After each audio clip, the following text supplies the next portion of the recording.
हरे कृष्णा। एक सखी का कमेंट आया था कि युगल सरकार की ड्रेस कैसे स्टिच करते हैं, ये प्रॉपर तरीके से बताइए, पूरा वीडियो बनाइए। तो मैं आपको बताती हूँ कि सबसे इजी तरीके से हम भगवान की ड्रेस कैसे घर पे खुद से सिल सकते हैं और उन्हें खुद से अपनी सेवा दे सकते हैं। ये ड्रेस मैंने यहाँ पे कटिंग करके रखी हुई है। मैं स्टिचिंग बताती हूँ। ये तो है मेन फैब्रिक और ये है लाइनिंग। जितनी भी ड्रेसेस बनती हैं राधा कृष्ण की या लड्डू गोपाल की, जो भी ड्रेसेस मैं बनाती हूँ उन सब में लाइनिंग लगी हुई होती है, लेकिन हर जगह लाइनिंग नहीं होती है। जैसे कि देखिए, ये धोती है, यहाँ पे लाइनिंग लगी हुई है, लेकिन यहाँ पे लाइनिंग नहीं है। चलिए सीखते हैं ठाकुर जी के युगल सरकार की ड्रेसेस बनाना। सबसे पहले हम कान्हा जी की धोती बनाना सीखते हैं। तो ये मैंने कटिंग करके रखी हुई है। ये मेरे 11 से 12 इंची के ठाकुर जी की ड्रेस बन रही है। सबसे पहले हम क्या करेंगे, यहाँ से और यहाँ तक पूरा सिल लेंगे हम। इसमें पूरे में सिलाई नहीं लगानी है। सबसे पहले हम क्या करते हैं, ऐसे यहाँ से और यहाँ तक सिलाई लगा लेते हैं।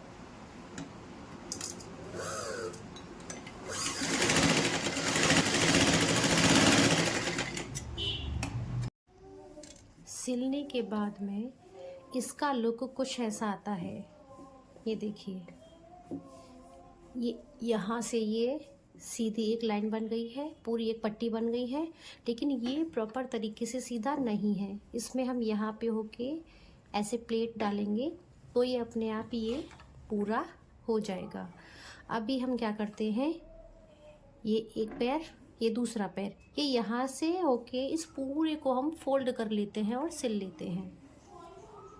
चलिए सिलाई लगा लेते हैं।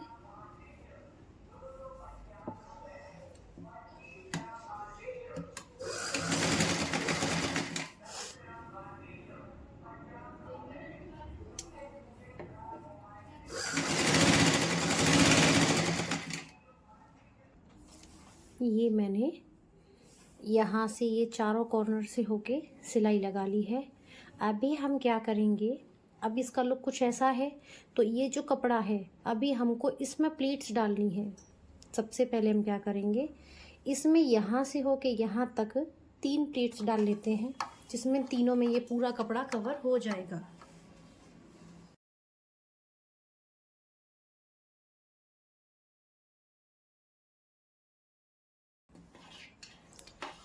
देख सकते हैं कुछ कुछ ये धोती का लुक आ गया है। ये देखो, धोती की शेप बनने लग गई है। अभी हम क्या करते हैं, जितनी हमारी कमर है उस हिसाब से हम यहाँ पे भी प्लेट्स डाल देते हैं।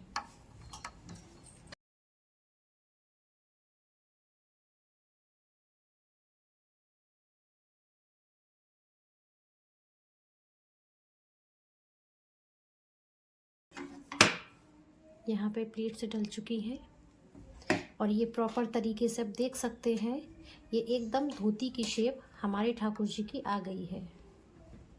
ये देखिए, अभी हम यहाँ पे ये जो पट्टी लगाई जाती है ठाकुर जी के, वो लगा देते हैं।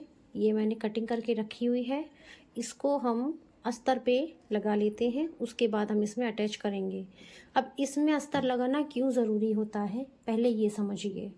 इसमें अस्तर हम इसीलिए लगाते हैं क्योंकि इसकी शेप तो आ गई धोती की, लेकिन इसको हमें थोड़ा सा हैवी करना है ताकि ये एकदम चिपका हुआ एकदम सेट होके लगा रहे।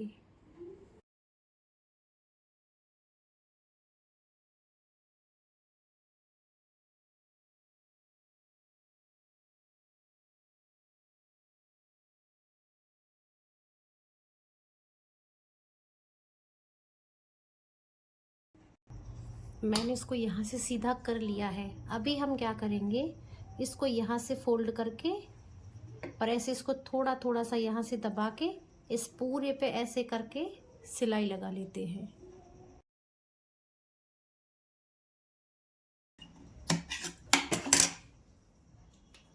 ये हमने रेडी कर ली है। अभी हम इस पे लेस लगाते हैं। ये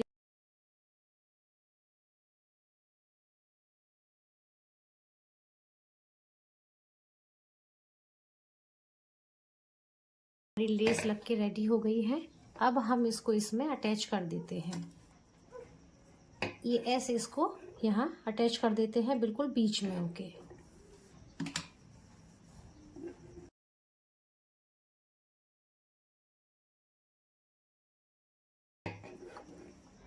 ये रही धोती की शेप आ गई है। अब जो फोल्ड किया था ना हमने अभी यहाँ से, ये जो हमने यहाँ से फोल्डिंग किया हुआ है, ये अभी हमको इस सब में लेस लगानी है। तो चलिए सब में भी हम पहले लेस लगा के तैयार कर लेते हैं। ये कान्हा जी की धोती बनके तैयार हो गई है।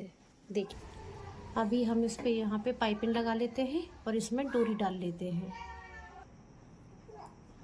मैंने यहाँ पे ये पट्टी लगा ली है और ये मैंने डोरी तैयार कर ली है। यहाँ मैंने ये पट्टी लगा ली है और ये डोरी बना के तैयार कर ली है। अभी ये डोरी हम इसमें अटैच कर लेते हैं। इस डोरी को हम ऐसे लगाएंगे, एक फोल्ड ये हो गया और दूसरा फोल्ड हो जाएगा ऐसे।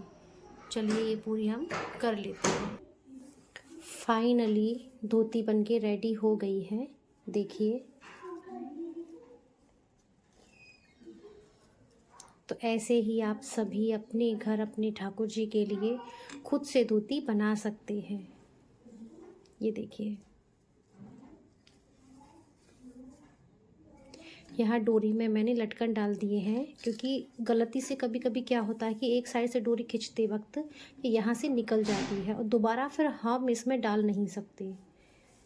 तो इस वजह से इसमें लटकन लगा दिए हैं। ठाकुर जी की धोती बनके रेडी हो गई है।